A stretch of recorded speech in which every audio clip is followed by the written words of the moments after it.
A'udzu billahi minasyaitonir rajim. Bismillahirrahmanirrahim. Assalamualaikum warahmatullahi wabarakatuh. Alhamdulillahi rabbil alamin. Wa bihi nasta'inu ala umuri dunya waddin. Wassalatu wassalamu ala asyrafil anbiya'i wal mursalin, Sayyidina wa maulana Muhammadin wa ala alihi wa sahbihi ajma'in. Ashhadu an la ilaha illallah wahdahu la sharika lah, wa ashhadu anna Muhammadan abduhu wa rasuluhu la nabiyya ba'dah. Subhanaka la ilma lana illa ma 'allamtana innaka antal alimul hakim. Qala rabbi shrah li sadri wa yassir li amri wahlul 'uqdatam min lisani yafqahu qawli. Rabbi ati nafsi hudaha wa zakkiha anta khairu man zakkaha anta waliyuha wa maulaha summa amma ba'du. Ma'asyiral hadirin, jamaah salat subuh Masjid Baitur Rahman yang dimuliakan oleh Allah Subhanahu wa taala. Syukur alhamdulillah, di subuh hari Sabtu ini kembali kita dipertemukan oleh Allah Subhanahu wa taala dalam kondisi sehat wal afiat. Salawat beriringkan salam semoga selalu tercurahkan kepada junjungan kita baginda Nabi besar Muhammad sallallahu alaihi wasallam. Bapak Ibu hadirin wal hadirat yang dimuliakan oleh Allah Subhanahu wa taala, di kajian tafsir kita di pertemuan terakhir kita akhiri di surat Al-An'am, surat Al-An'am ayat 50. Maka di subuh hari ini insyaallah kembali kita akan melanjutkan kajian tafsir kita di surat Al-An'am ayat 51, Al-An'am ayat 52. Kalau memang memungkinkan waktu kita sampai Al-An'am ayat 53 atau 54. Sebelum kita mencoba mengkaji, mentafsirkan ayat-ayat tersebut, alangkah baiknya jikalau kita baca terlebih dahulu ayat-ayat yang akan kita tafsirkan. A'udzu billahi minasy syaithanir rajim. Bismillahirrahmanirrahim. وأنذر به الذين يخافون أن يحشروا إلى ربهم ليس لهم من دونه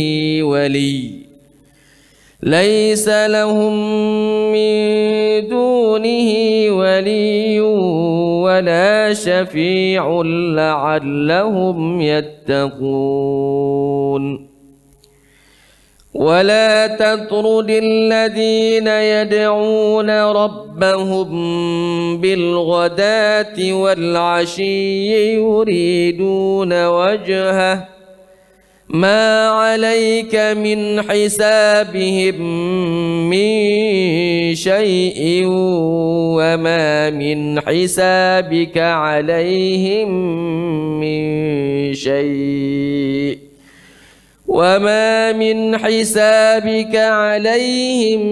من شيء فتطردهم فتكون من الظالمين. وكذلك فتنا بعضهم ببعض ليقولوا أهؤلاء من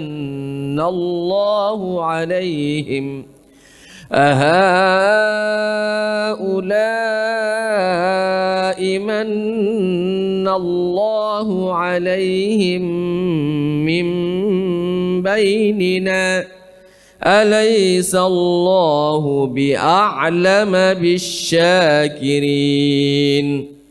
وإذا جاءك الذين يؤمنون بآياتنا فقل سلام عليكم كتب ربكم على نفسه الرحمة أنه من عمل منكم سوءا بجهالة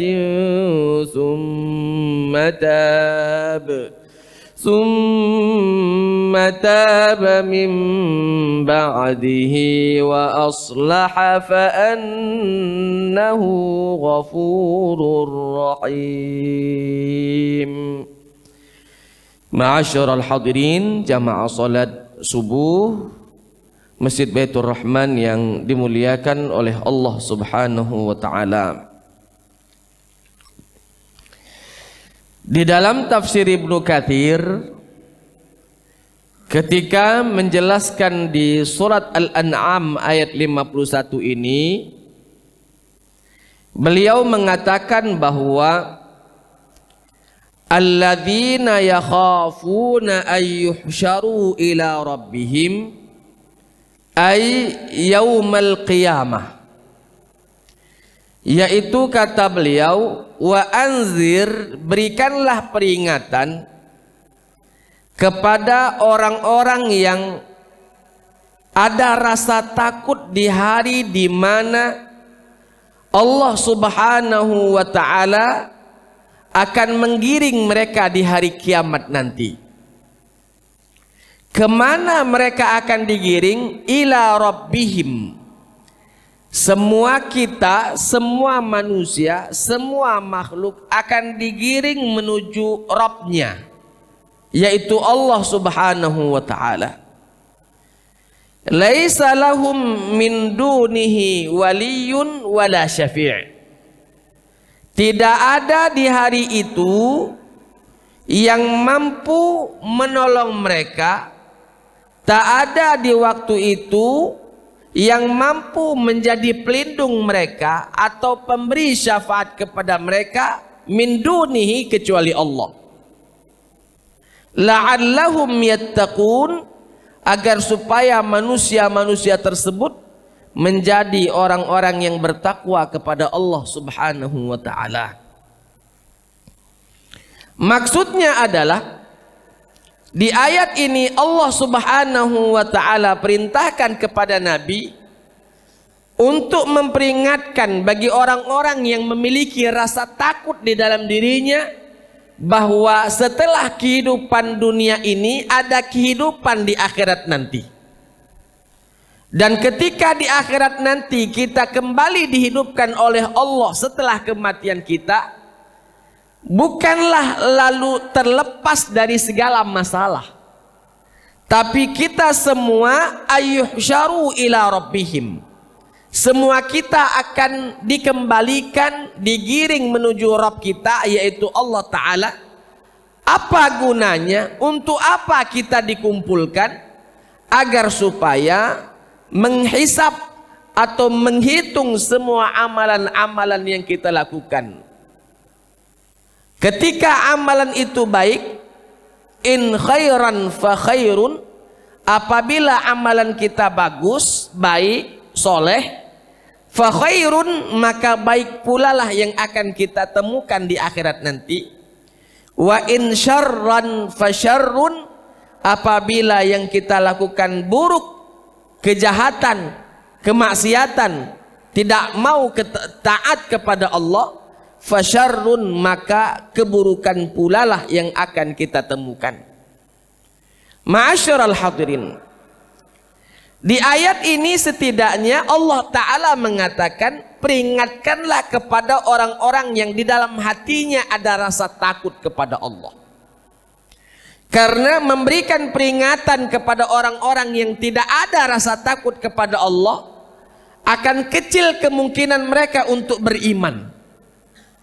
Akan kecil kemungkinan mereka untuk beriman ketika memang di dalam hatinya sama sekali tidak ada rasa takutnya kepada Allah. Dalam artian orang-orang yang tidak meyakini adanya Tuhan, sulit untuk mendakwahi mereka supaya mereka masuk ke dalam ajaran agama Islam. Lebih mudah kita untuk mendakwahi orang-orang yang mereka sesungguhnya mengaku Tuhan, tapi Tuhan yang mereka sembah masih salah. Tuhan yang mereka sembah bukan Allah Subhanahu wa ta'ala. Makanya di dalam Al-Quran diceritakan bahwa orang-orang yang lebih dekat cintanya kepada kita, orang-orang yang beriman ini, Allah Ta'ala mengatakan adalah orang-orang yang Nasara, orang-orang Nasrani. Kenapa? Karena mereka meyakini adanya Tuhan, hanya saja Tuhan yang mereka yakini sebagai Tuhan bukanlah Tuhan yang kita yakini sebagai Tuhan. Dalam artian dalam hatinya ada rasa takut dengan Tuhan. Nah, disitulah celah kita untuk masuk mendakwahkan mereka bahwa Tuhan yang sama-sama kita takuti ini, kita takut kepada Tuhan kita, dia takut kepada Tuhannya, barulah masuk kita bahwa Tuhan yang engkau takuti itu sesungguhnya makhluk, hamba dari hamba-hamba Allah Subhanahu wa ta'ala. Tapi Tuhan yang aku takuti adalah betul-betul Tuhan alam semesta dan Tuhannya Tuhan yang engkau sembah. Baru masuk ke situ. Makanya Allah Ta'ala mengatakan walladzina wa anzir bihil ladzina yakhafuna ayyuhsyaru ila rabbihim. Berikanlah peringatan kepada orang-orang yang di dalam hatinya ada rasa takut kepada Allah, takut ketika di hari mereka dibangkitkan dan digiring menuju Allah Subhanahu wa ta'ala. Laisa lahum min dunihi miwalin, laisa lahum min dunihi waliyun wala syafi'. Tidak akan ada orang yang mampu untuk menolongnya dan tidak ada orang yang mampu memberikan syafaat bagi dirinya. Ma'asyiral hadirin, jamaah salat subuh yang dimuliakan oleh Allah Subhanahu wa ta'ala. Tugas para nabi, bukan hanya Nabi Muhammad saja, semua para nabi, tugas mereka adalah basyiran wa nadhiran. Memberikan kabar gembira bagi orang yang beriman, dan nadhiran, memberikan peringatan bagi orang-orang yang belum beriman. Itu memang tugas pokok para nabi adalah sebagai basyiran wa nadhiran. Ai bi makna at-tabligh. Maknanya adalah penyampaian. Ketika orang itu sudah beriman diberikan reward. Ketika orang itu belum beriman diingatkan bahwa Allah Subhanahu wa ta'ala akan memberikan punishment bagi mereka apabila tidak mau beriman kepada Allah. Ini yang namanya basyiran wa nadhiran. Sama para pewaris nabi, Pak. Karena nabi itu mewarisi bukanlah harta yang diwarisi oleh nabi, bukanlah harta yang diwariskan oleh nabi kepada umat-umatnya, tapi yang diwariskan dari Nabi SAW untuk umatnya adalah ilmu. Maka al-ulama'u warasatul anbiya. Para ulama itu adalah pewaris para nabi. Maka para ulama juga mengikuti jalan yang dilalui oleh para nabi. Apa? Basyiran wa nadhiran. Memberikan memberikan kabar gembira sekaligus memberikan peringatan. Masalah orang mau beriman atau tidak itu bukan urusan kita sebagai seorang dai. Yang didakwahi mad'u ini mau beriman, mau ikut, mau taat atau tidak bukan urusan kita. Sebagai seorang dai hanya menjalankan tugas sebagai basyiran wa nadhiran. Dia mendapatkan hidayah, alhamdulillah. Dia tidak mendapatkan hidayah, alhamdulillah ala kulli hal. Segala sesuatu baik untuk dai itu sendiri. Yang tidak boleh ketika dia memiliki ilmu tapi tidak mau mengajak orang menuju ilmu yang dia ketahui yang bagus tadi. Nah, ini menjadi masalah karena dia tidak menjalankan sebagai seorang dai dari apa yang dia ketahui tersebut. Makanya Nabi mengatakan bahwa balighu anni walau ayat, sampaikanlah atas diriku walaupun hanya satu ayat saja. Walaupun hanya satu ayat saja. Dan kita semua ini adalah dai, Bapak Ibu, duat. Kenapa demikian? Karena dai itu bukan hanya ustadz saja, bukan hanya kiai atau habaib saja. Tapi dai di sini dia berdakwah menuju jalan Allah di bidang masing-masing. Orang yang memiliki ilmu agama, dia berdakwah di dalam menjalankan dan mengajak orang di dalam beragama yang baik, yang lurus. Orang yang memiliki ilmu di bidang ekonomi, dia mengajak orang agar supaya menjalankan roda ekonomi ini sesuai dengan syariat Allah. Orang yang memiliki ilmu A, ilmu B, ilmu Z dan lain sebagainya, mengajak kepada manusia untuk menjadi khairu ummah, menjadi manusia terbaik. Dan Nabi mengatakan manusia terbaik itu adalah manusia yang banyak bermanfaat untuk orang lain, untuk masyarakat luas. Maka Allah Subhanahu wa taala mengingatkan, wa anzir bihil ladina yakhafuna ay yuhsyaru ila rabbihim laisa lahum min dunihi waliyyun wala syafi'un la'allahum yattaqun. Ending dari ayat ini Allah Ta'ala mengatakan la'allahum yattaqun, agar supaya mereka bertakwa, beriman, menjalankan perintah-perintah Allah dan menjauhi larangan-larangannya. Kenapa bisa itu endingnya? Karena ketika dia tahu bahwa ada hari kebangkitan setelah kehidupan dia di dunia, dan kebangkitan di akhirat nanti bukan hanya dibangkitkan lalu selesai, tapi ada yang namanya yaumul hisab, ada hisabnya, diinvestigasi semua amal ibadahnya, lalu dihitung semuanya. Yang bagus diberikan surga, yang jahat dimasukkan ke dalam neraka. Maka ketika orang itu sudah sadar, maka tidak ada yang dia lakukan kecuali la'allahum yattaqun, menjadi orang-orang yang takwa kepada Allah, artinya menjalankan perintah dan menjauhi larangan Allah Subhanahu wa taala. Bapak Ibu hadirin wal hadirat rahimakumullah. Nah, disinilah perbedaan kita dengan orang-orang yang tidak mempercayai adanya hari kiamat atau adanya hari kebangkitan, Pak. Kalau kita yang meyakini adanya hari kebangkitan, kita pasti akan beramal. Karena kita tahu apa yang akan kita temukan nanti di hari kebangkitan tersebut akan selaras, sejalan dengan amalan yang kita lakukan dulu di dunia. Tapi orang-orang yang tidak meyakini adanya hari kebangkitan, biasanya orang itu menjalankan kehidupannya dengan bebas, tidak ada kendali, tak tahu halal atau haram hantam, tak tahu milik siapa, milik dia. Kenapa? Karena dia mengatakan bahwa mumpung masih di dunia, mumpung masih hidup, nikmatilah senikmat-nikmatnya kehidupan tersebut. Kalau sudah mati, selesai, tutup buku, tidak ada kehidupan setelahnya. Maka orang-orang seperti ini biasanya kebablasan, tidak mau dia melakukan kebaikan, bahkan keburukan yang senantiasa menghiasi amalan-amalan dia di keseharian dia. Bapak Ibu hadirin wal hadirat, masuk kita pada ayat selanjutnya, di ayat 52 di dalam surat Al-An'am.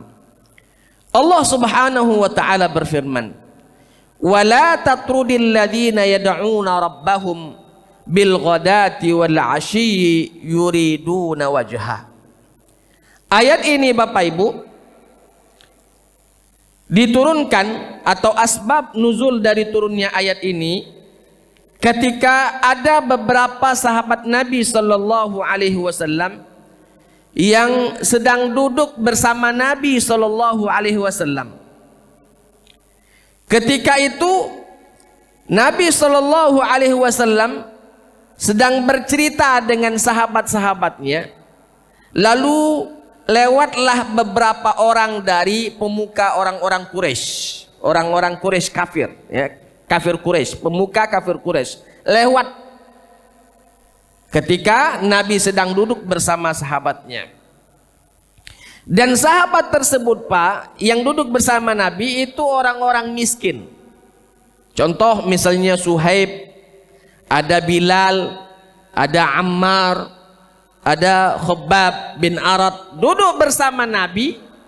Lewatlah para pemuka kafir Quraisy ini melihat Nabi dan para pengikut-pengikutnya yang tanda kutip miskin-miskin itu, para budak.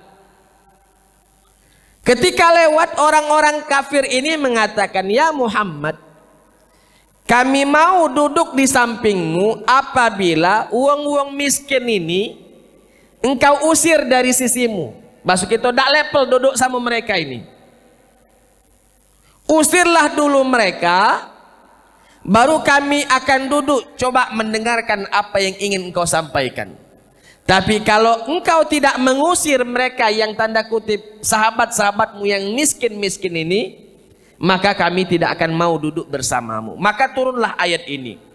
Allah Ta'ala berfirman, "Wala tatrudil ladzina yad'una rabbahum bil ghadati wal 'ashyi yuriduna wajha." Janganlah kamu mengusir orang-orang yang menyeru Tuhan, yang menyeru Tuhannya di pagi hari dan di petang hari.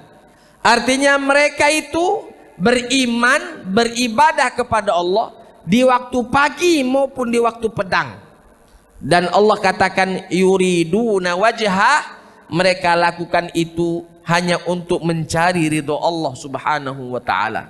Allah peringatkan kepada Nabi Muhammad untuk tidak mengusir para sahabatnya walaupun ditekan oleh orang-orang kafir Quraisy kepada Nabi agar supaya mereka mau duduk apabila sahabat-sahabat yang miskin-miskin tadi diusir terlebih dahulu meninggalkan tempat tersebut.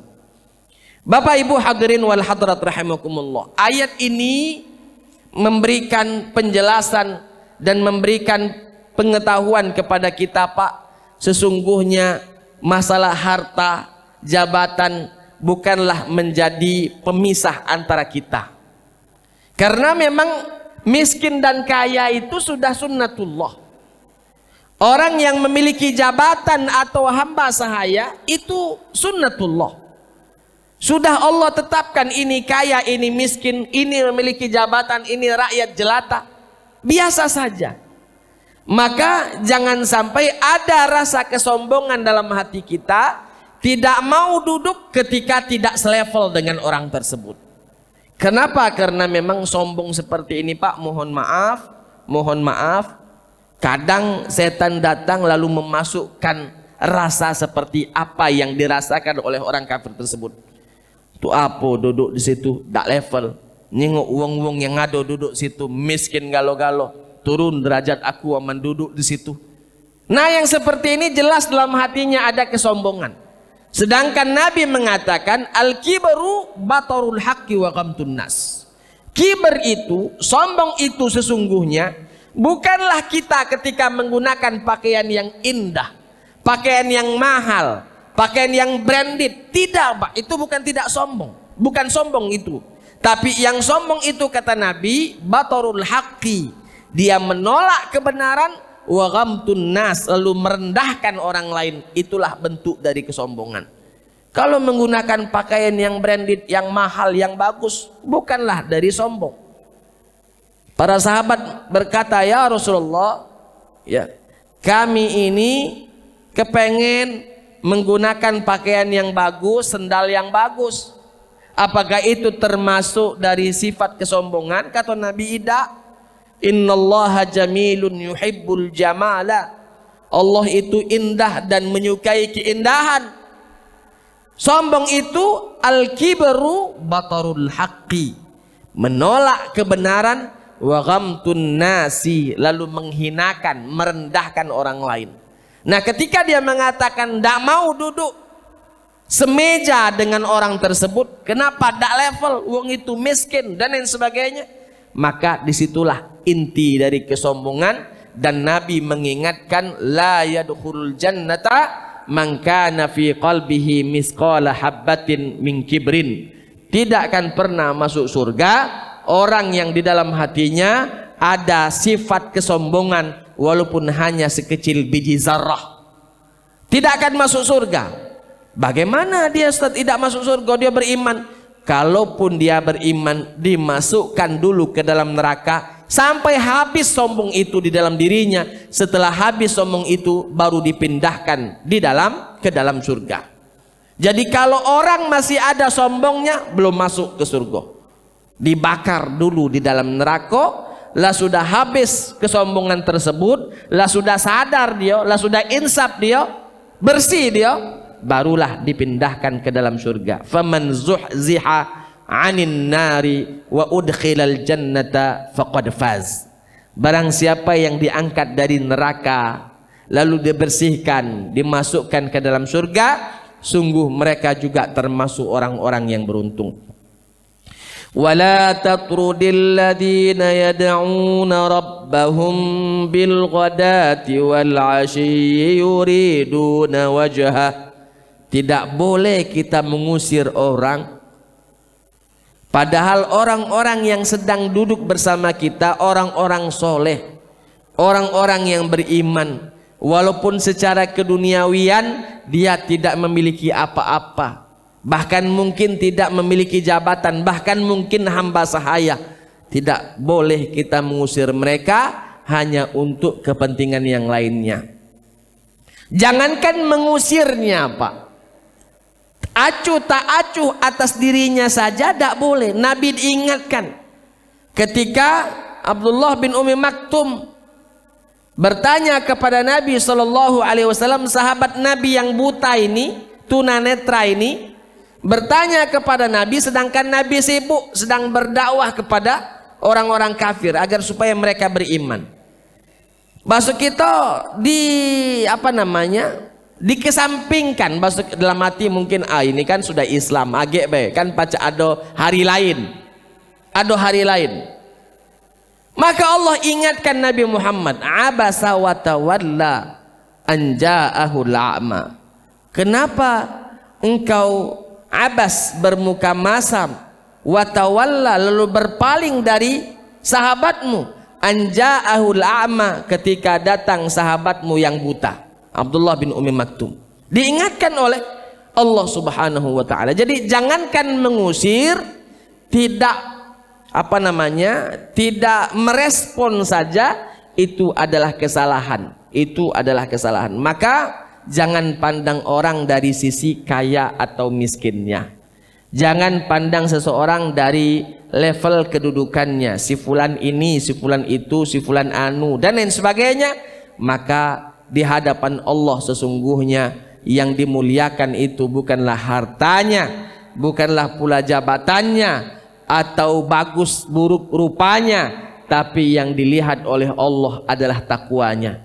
Innallaha la yanzuru ila ajsamikum wala ila aswarikum wala ila amwalikum walakin yanzuru ila qulubikum wa amalikum. Allah tidaklah melihat dari postur tubuhmu, cantik gantengmu atau kaya miskinmu, tapi yang Allah lihat adalah hati dan amal ibadahmu. Inna akramakum indallahi atqakum. Sesungguhnya orang yang paling mulia di sisi Allah adalah orang-orang yang memiliki ketakwaan kepada Allah Subhanahu wa taala. Ma 'alaika min hisabihim min syai'. Kata Allah, mereka itu, ya, kamu tidak akan pernah memikul tanggung jawab sedikit pun atas mereka. Siapa maksudnya? Wahai Muhammad, engkau tidak akan pernah memikul tanggung jawab atas kafir atau tidak kafirnya orang yang nyuruh uang ini untuk pergi. Dia mau beriman bukan masalahmu, atau tidak beriman juga bukan menjadi masalahmu. Nabi cuma diperintahkan untuk berdakwah saja, sampaikan, berikan peringatan. Orang kafir mau beriman, alhamdulillah. kita dapat poin lagi. Kalau kita misalnya dakwah itu dapat poin namanya itu. Dapat poin lagi. Apa poinnya? Kata Nabi, ya, ketika la an yahdiyallahu bika rajulan wahidan khairun laka min humurin ni'am. Ketika kita mengajak orang lalu dia taat seperti mana yang kita ajak kepadanya, maka dia ini akan, orang yang mengajak akan mendapatkan pahala yang besar lebih baik daripada umur ni'am. Di riwayat lain lebih baik daripada dunia dan seisi-isinya. Jadi ketika orang itu beriman, kita dapat bonus, dapat poin, alhamdulillah. Orang yang diajak tidak beriman, tidaklah ada masalah bagi diri kita. Bahkan kita masih tetap dapat pahala. Pahala apa? Pahala ngajak walaupun tidak sukses. Jadi kata Allah Ta'ala, ma 'alaika min hisabihim min syai'in. Engkau tidak tanggung jawab atas kafir tidak kafirnya orang tersebut. Wa ma min hisabika 'alaihim min syai'. Mereka juga tidaklah menanggung jawab atas apa yang kau lakukan. Nafsi di hadapan Allah Subhanahu wa Ta'ala.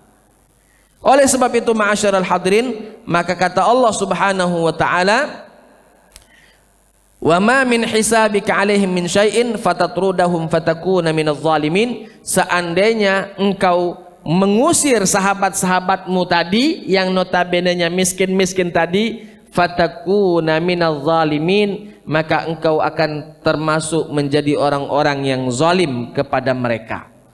Karena diingatkan oleh Allah Subhanahu wa Ta'ala, maka Nabi Sallallahu Alaihi Wasallam tidak mengusir para sahabatnya tadi. Maksud kita, kamu wong kafir, kamu nak duduk melok duduk payu, dak galak sudah. Kata kami wong sekayu, kamu nak duduk payu ngan mare.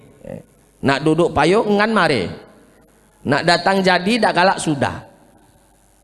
Ma'asyiral hadirin jamaah salat subuh yang dimuliakan oleh Allah Subhanahu wa Ta'ala. Jadi dakwah memang seperti itu. Tidak boleh ada paksaan, tidak boleh ada intimidasi. Namanya saja berdakwah menuju jalan yang benar. Kalau dipaksa-paksa menuju jalan benar berarti ada kesalahan di situ. Makanya Allah sendiri mengatakan dalam Al-Qur'an, ud'u ila sabili rabbika bil hikmati wal mau'izatil hasanah. Ajaklah mereka menuju jalan Tuhanmu bil hikmah, dengan hikmah. Para ulama mentafsirkan hikmah itu bil ilmi, dengan ilmu. Bil hikmati wal mau'izatil hasanah. Ajak, nasihati dengan nasihat yang bagus. Jangan kau tekan, jangan kau paksa. Karena la ikraha fid dini, tidak ada paksaan di dalam ajaran agama. Lakum dinukum waliyadin, ajaran kamu, ajaran kamu, ajaran kamu, ajaran aku, ajaran aku. Agamamu, agamamu, agamaku, agamaku. Tidak ada paksaan dalam ajaran agama. Dia nak melok payu, dak galak sudah. Ma'asyiral hadirin, bahkan mohon maaf, kepada anak yang notabenanya sudah akil balik pun, kepada anak bukan yang masih kecil ya, kepada anak yang sudah dewasa, sudah akil balik pun, kita tak boleh memaksa dia. Tak boleh memaksa. Mengajak harus. Kalau mengajak harus kewajiban orang tua mengajak anak-anaknya. Tapi kalau memaksa tidak jadi. Memaksa tidak jadi. Banyak contohnya Pak. Nabi Nuh alaihi salam mengajak anaknya, irkam ma'ana, nak payu naik. Mati kau mendak naik ke atas kapal ini. Irkam ma'ana, naik payu. Diajak anaknya. Ida galak melok sudah. Selesai. Kata anaknya, sa'awi ila jabalin ya'simuni minal ma. Aku nak naik ke pucuk gunung supaya tidak terendam, tidak ditenggelamkan oleh air. Lajulah naik ke pucuk gunung, masih tenggelam tulah. Masih tenggelam tulah. Tidak boleh ada paksaan. Mengajak harus Pak ya. Makanya sebelum dia dewasa, maka didiklah anak itu dengan baik. Ini kadang kita Pak, pas anak kita masih kecil-kecil, kita biar ke baik. Tidak ngaji, tidak melok TKTPA, basing kemana baik, sekendak hati. Pas lah besar, lah sudah dewasa, baru kena kita tekan. Tak pacak Pak nekannya. Sesip dikit dia nekan kita, bukan kita nekan anak. Karena mungkin badannya lebih besar dari kita. Bahkan mungkin starta ilmuwan lebih tinggi dia dari kita dan lain sebagainya. Susah sudah. Makanya dari kecillah membentuk anak kita tadi. Maka Nabi mengatakan bahwa kullu mauludin yuladu 'alal fitrah. Semua anak yang lahir itu terlahir dalam kondisi fitrah. Fa abawahu, bapak ibunya lah, yuhawwidanihi, yang menjadikan dia Yahudi, au yunassiranihi, atau menjadikan dia Nasrani, au yumajjisani, atau menjadikan dia Majusi. Intinya bapak ibunya lah yang akan membentuk karakter anaknya selagi anak tadi masih kecil. Kalau sudah dewasa tidak bisa lagi. Diperintah boleh, diajak harus, tapi kalau dipaksa tidak dibenarkan. La ikraha fiddin, tidak ada paksaan dalam ajaran agama. La ikraha fiddin ini di tafsir Ibnu Katsir dijelaskan salah satu asbab nuzulnya ada seorang bapak masuk Islam sedangkan sebelumnya ini beragama Nasrani atau beragama Yahudi. Bapaknya Islam lalu menghadap kepada Nabi, "Ya Rasulullah, aku punya anak-anak yang sudah besar-besar ini. Apakah aku paksa dia untuk masuk ke dalam Islam karena aku bapaknya?" Maka turunlah ayat la ikraha fiddin, tidak ada paksaan di dalam ajaran agama. Nak cak mano bae lakum dinukum waliyadin. Maka pesan saya, sebelum masa itu terjadi, maka bentuklah anak kita selagi masih kecil, didikan yang islami dimasukkan atau diinstalkan kepada anak kita, supaya nanti ketika remaja bahkan sudah menjadi dewasa mereka mudah untuk mengikuti kebenaran itu. Bapak Ibu hadirin wal hadirat rahimakumullah. Ayat selanjutnya, ayat 53 dalam surat Ali Imran, dalam surat Al-An'am. Allah Ta'ala berfirman, "Wa kadzalika fatanna ba'dahum bi ba'dhin liyaqulu ahaula'i manallahu 'alaihim min bainina alaysallahu bi'a'lama bisyakirin." Kata Allah, begitulah kami menguji manusia itu. Fatanna ba'dahum bi ba'dhin, kami menguji manusia, ada yang kaya, ada yang miskin. Yang kaya ujian bagi dia atas kekayaannya, yang miskin diuji atas dirinya atas kemiskinannya. Bagaimana dia bersikap dengan ketentuan Allah. Orang kaya dia diuji dengan kekayaannya, bagaimana sikapnya ketika dia menjadi orang kaya.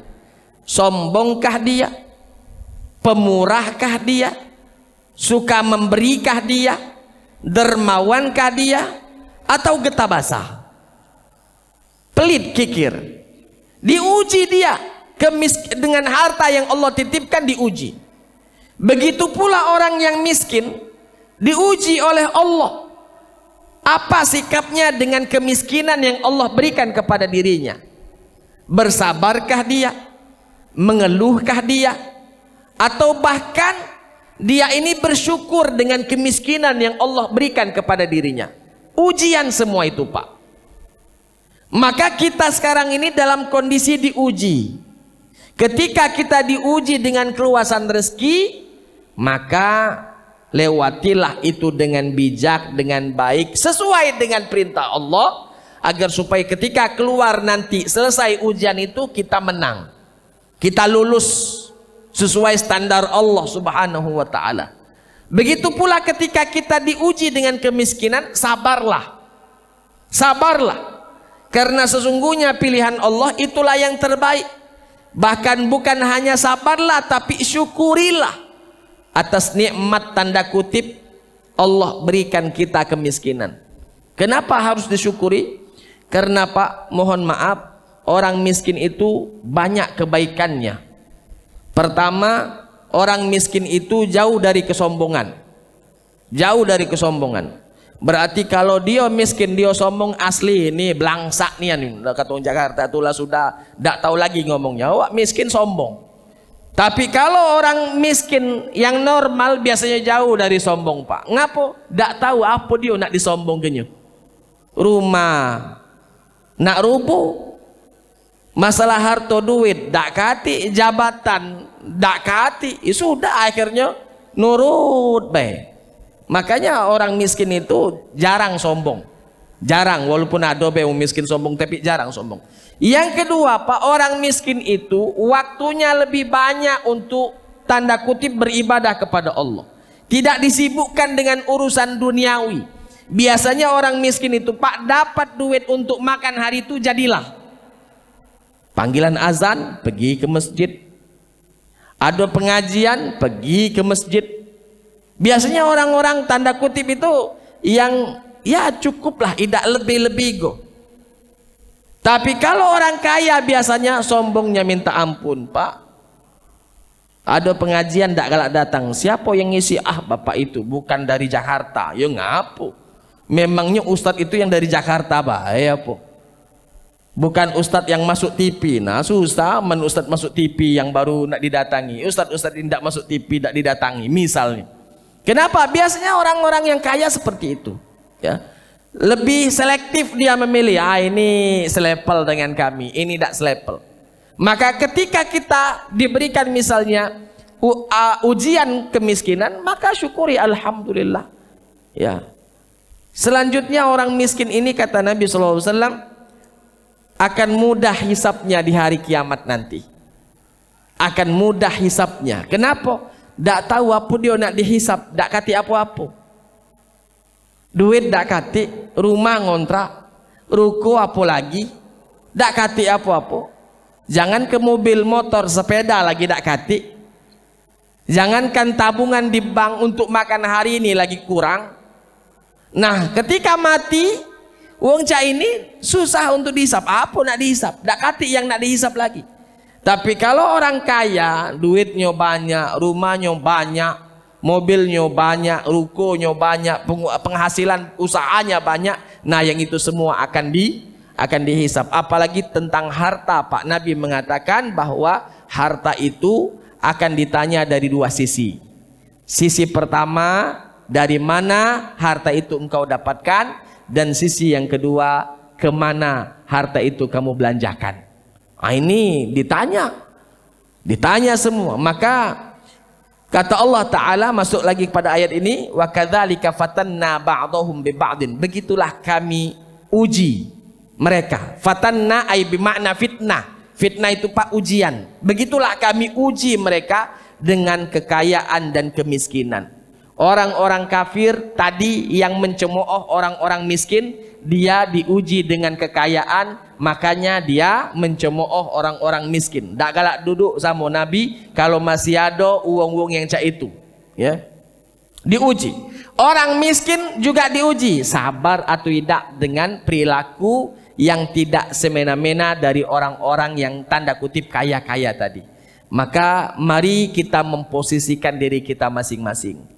Ketika kita merasa alhamdulillah Allah berikan aku keluasan rezeki, maka jalani dengan baik, jangan ada kesombongan walaupun banyak anugerah-anugerah yang Allah berikan kepadamu. Ketika kita diposisikan di posisi orang-orang miskin, banyak-banyak bersabar, jangan mengeluh, jangan berputus asa, bila perlu syukuri atas apa yang telah Allah pilihkan untuk kita. Karena level orang miskin itu Pak, kalau sabar biasa, tapi kalau syukur dengan kemiskinan berarti levelnya lebih tinggi dibandingkan hanya bersabar dari kemiskinan tersebut. Bapak Ibu hadirin, kata Allah Subhanahu wa taala, liyaqulu haula'i manallahu alaihim min bainina. Mereka mengatakan bahwa apakah mereka itu yang Allah berikan kemuliaan di antara kita, orang-orang kaya itu, alaihissallahu bi'a'lama bisyakirin, bukankah Allah Subhanahu wa taala maha mengetahui siapa-siapa saja hamba-hambanya yang bersyukur kepada Allah Subhanahu wa taala. Bukan masalah kaya atau miskinnya, bukan masalah rupawan atau jeleknya, bukan masalah tinggi jabatan atau rendahnya, tapi masalahnya adalah taat atau tidak taatnya seseorang itu kepada Allah.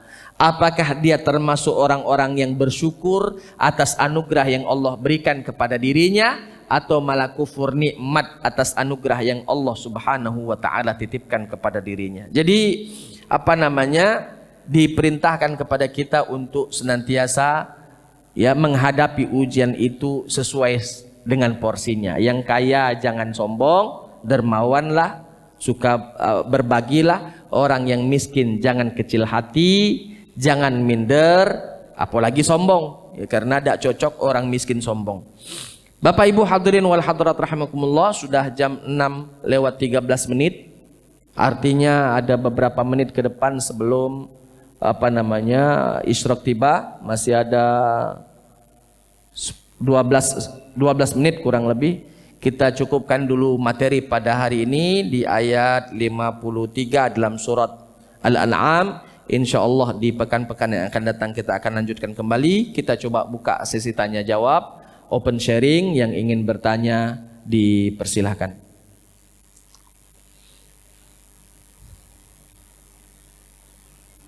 Silakan Pak Haji.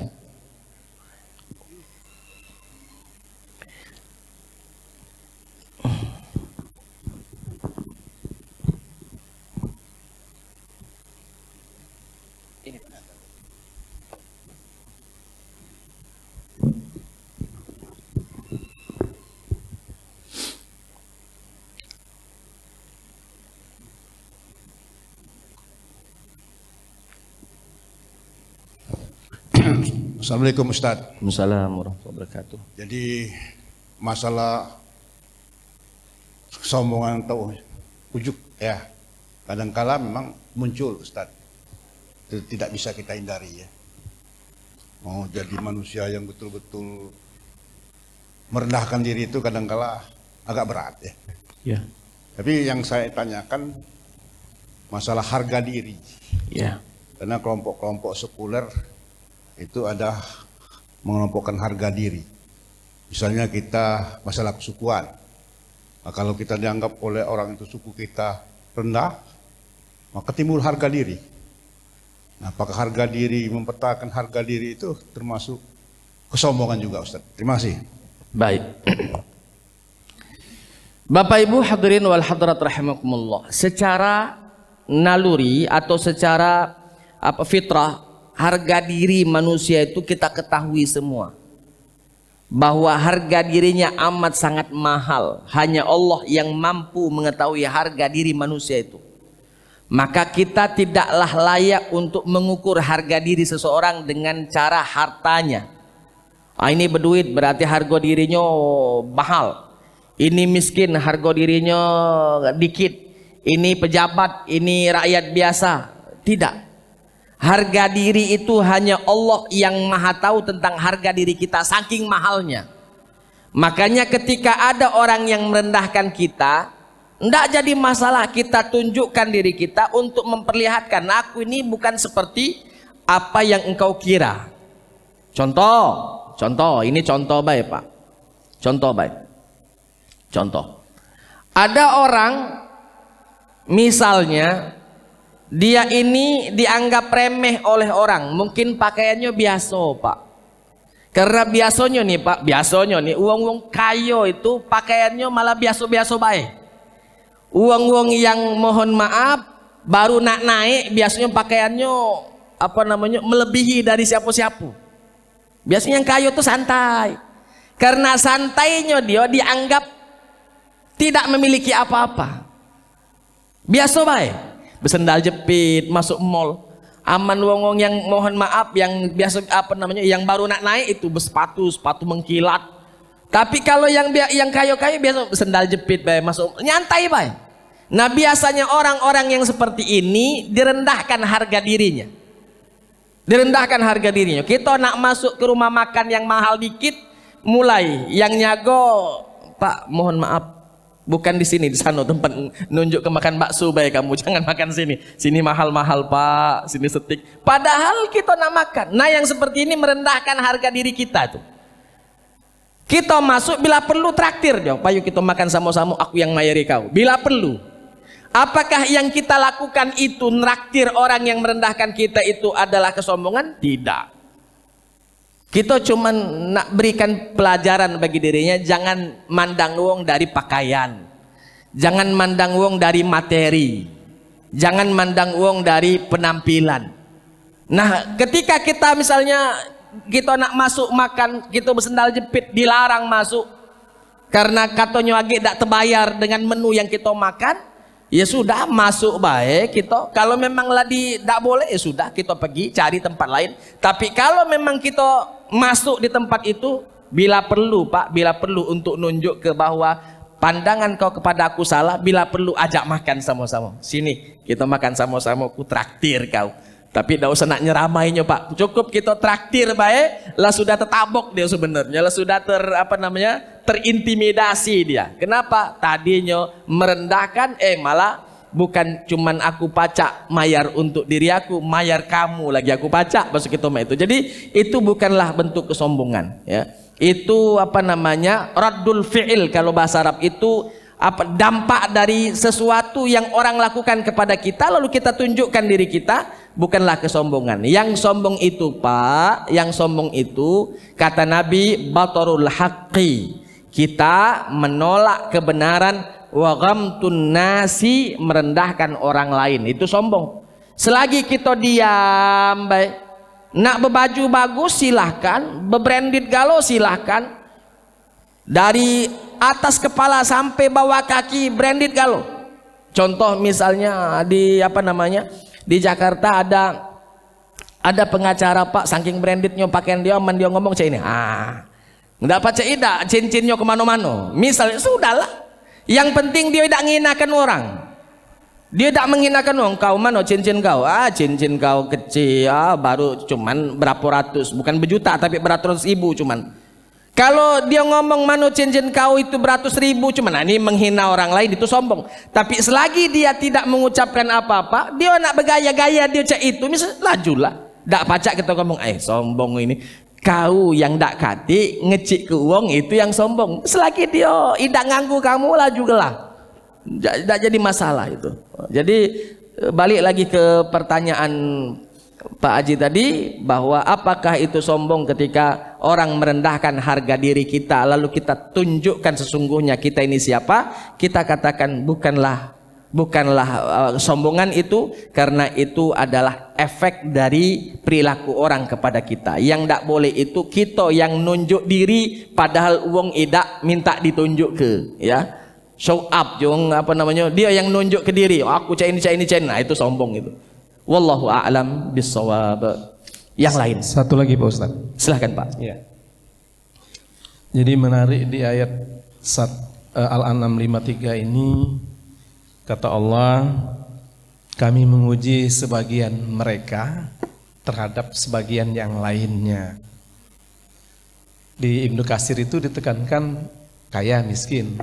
Tapi mungkin ada nggak ini maksudnya pengertian lain antara yang berilmu dengan yang tidak berilmu, yang pintar dengan yang bodoh, yang punya jabatan dengan yang tidak punya jabatan, itu akan diuji perbedaan itu, karena di situ ada ayat lanjutan itu, lalu ada orang yang berkata, apakah orang seperti ini yang dimuliakan oleh Allah, yang dapat anugerah dari Allah? Nah, itu kan dalam tanda tanya dalam tafsir itu kan. Lalu ditutup kata Allah, sesungguhnya Allah Maha Tahu. Ya. Jadi menurut pengertian saya atau menurut pengertian Pak Ustadz bagaimana ini? Karena dalam kehidupan ini orang itu sering menjustifikasi, dia tuh kaya pasti korupsi, dia tuh tidak seberapa ilmunya, itu dangkal dia itu. Jadi ini bisa bolak-balik, bisa orang kaya menjustifikasi orang miskin, bisa orang miskin menjustifikasi orang kaya, dan bisa sebaiknya orang pinter menjustifikasi orang bodoh menjustifikasi orang pinter gitu. Nah, menurut saya menjustifikasi ini dalam Islam itu dibolehkan tidak? Ya, artinya dalam batas mana? Karena kata Allah, aku maha tahu, kamu tidak tahu apa-apa tentang seseorang itu. Terima kasih. Assalamualaikum warahmatullahi wabarakatuh. Assalamualaikum warahmatullahi wabarakatuh. Begini, kalau pertanyaan bisa tidak ini dimaknai dengan yang lainnya, jawabannya bisa. Tapi ketika melihat konteks dari turunnya ayat tersebut adalah masalah kaya miskin. Makanya di dalam Ibnu Katsir diceritakan orang yang kaya, tanda kutip wong-wong kafir Quraisy itu yang kaya, dan yang miskin sahabat-sahabat Nabi tadi. Nah, kalau menurut konteks dari turunnya ayat itu, asbabun nuzulnya itu. Tapi ketika kita memaknainya lebih luas, enggak jadi masalah, tidak salah. Contohnya tadi misalnya sudah dicontohkan, bisa tidak kita mengatakan ujian itu bukan kaya atau miskin saja, tapi berilmu dengan bodoh, baik rupa atau buruk rupa, ya, darah biru atau darah merah biasa. Kan orang, kami darah biru, ya, kamu hamba manusia biasa. Itu kan jadi perbandingan semuanya itu. Semuanya boleh. Luas boleh. Cuman tadi yang kita sampaikan tadi sesuai konteks dari turunnya ayat tersebut antara miskin dan kayanya. Adapun misalnya orang menjustifikasi, itu misalnya kita punya ilmu lah sedikit, lalu menjustifikasi, wong itu apa dia dengar, wong itu buyan, wong itu tak terti ini. Nah, yang itulah, itu merendahkan orang lain, itu kiber, itu yang sombong. Padahal sesungguhnya Pak, ketika kita memiliki ilmu dan orang yang tidak memiliki, anggap saja kita, ini kita banding, kita imbang, kita kan punya analisa nih Pak. Menganalisa itu tidaklah haram, boleh, bahkan harus. Tapi ketika kita lihat, wong ini dalam hati kita, ini kaidah ini salah, seharusnya ini. Kaidah ini salah, seharusnya ini. Kaidah ini salah, seharusnya ini. Lalu kita katakan, oh baru sampai situ ilmunya. Sudah, cukup di hati kita baik. Cukup di hati kita baik. Tak perlu diungkapkan, karena ketika diungkapkan sama saja menghinakan orang yang sedang berbicara. Itu kiber namanya. Batorul haqqi wa qamtun nas. Cukup kita saja yang tahu. Oh, level bapak ini baru sampai sini. Sedangkan alhamdulillah Allah berikan level aku di pucuk dari dia. Sudah, biarkanlah dia berdakwah sesuai levelnya. Jangan sampai kita paksa wong untuk berdakwah sesuai level kita, padahal wong itu belum sampai sesuai level kita. Laju salah masalah itu Pak. Contoh, kita misalnya kajian kita sudah sampai surat Al-An'am. Ada misalnya ustadz lain baru mulai kajiannya surat Al-Fatihah. Kecil ustadz itu baru Al-Fatihah, kita nih lah sudah Al-An'am. Sudah, mungkin baru sampai situ yang dia tahu. Karena balighu anni walau ayah, yang disampaikan itu yang harus dia tahu. Yang tidak dia tahu tidak kewajiban, tidak ada kewajiban bagi dirinya untuk menyampaikan ketika belum mendapatkan ilmu sesuai dengan yang ingin dia sampaikan. Oleh sebab itu menjustifikasi orang baik, kalau menjustifikasi baik oke lah, tapi kalau menjustifikasi orang buruk, nah yang ini yang menjadi masalah, karena itu merendahkan orang lain. Kalau kita mengatakan wong itu bagus, wong itu pintar, wong itu ini, itu tidak masalah, bukan kesombongan. Kenapa? Karena memuliakan orang, memberikan posisi orang. Tapi yang merendahkan itulah yang sombong. Baturul haqqi wa ghamtun nasi. Ghamtun itu Pak merendahkan orang lain. Jadi bentuk kesombongan adalah yang merendahkan, bukan yang mengangkat, bukan yang memuliakan seseorang.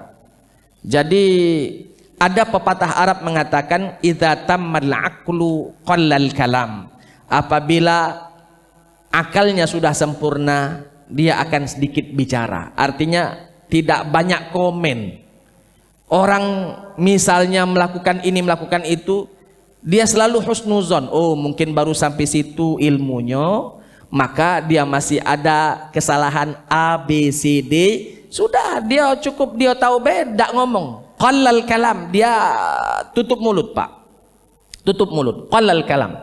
Cuman tadi kadang memang haruslah ada watawaso bil haqqi watawaso bis sabr. Bukan hanya diam saja lalu membiarkan orang itu berdakwah salah. Kalau memang kita dapatkan orang berdakwah salah, jangan cepat kita mengatakan sampai situlah ilmunya. Yo, kita juga punya kewajiban untuk berdakwah, lalu kita sampaikan mohon maaf, tapi kita kucilkan dulu, kita sepi ke dulu. Yang ini seharusnya cak ini, yang ini seharusnya cak ini, yang ini seharusnya cak ini, yang aku tahu. Nah itu kan lemak. Jangan di tengah wong banyak sehingga mempermalukan ustadz yang baru ingin berdakwah tadi. Jadi ketika ditanya apakah boleh meluaskan tafsiran ini bukan hanya miskin atau kaya, jawabannya boleh disampaikan miskin kaya tadi karena memang teks atau asbab nuzul dari turun tersebut konteksnya adalah miskin dan kaya. Wallahu taala a'lam bissawab.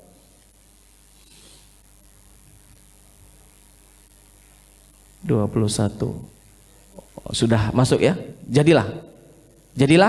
Baik, kalau memang sudah cukup itu saja mungkin yang bisa saya sampaikan pada kesempatan kali ini. Mudah-mudahan ada manfaatnya bagi kita semuanya. Terima kasih atas segala perhatian. Mohon maaf atas segala kekurangan. Hadanallahu wa iyyakum ajma'in. Assalamualaikum warahmatullahi wabarakatuh.